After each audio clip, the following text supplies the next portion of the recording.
Cuéllar se ha lesionado en una acción fortuita. Mientras realizaba un ejercicio con balón, el portero rojiblanco ha notado un pinchazo en la rodilla izquierda. A primera hora de la mañana todo parecía indicar que el guardameta sufriría una rotura del ligamento cruzado anterior.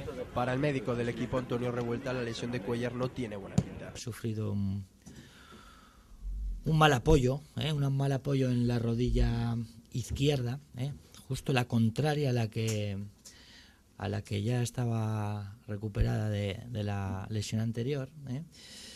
Y bueno, la exploración es una rodilla que ahora mismo parece que está un poco inestable, por no decir bastante inestable, entonces vamos a hacerle una prueba.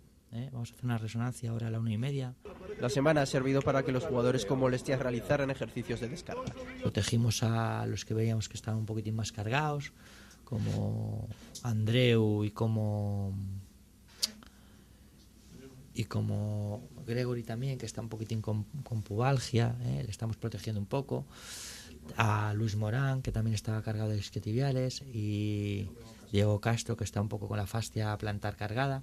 Así que todos los que estaban un poquitín cargados los hemos descargado. Esta semana Fermín Gutiérrez, representante de Preciado, ha pasado por las oficinas de Mareo para negociar la renovación del técnico cántabro. Preciado espera que ambas partes lleguen a un acuerdo para ampliar el contrato un año más. El Sporting no volverá a entrenarse hasta el próximo lunes a las 4:30 de la tarde. Los futbolistas disfrutarán de 2 días de descanso.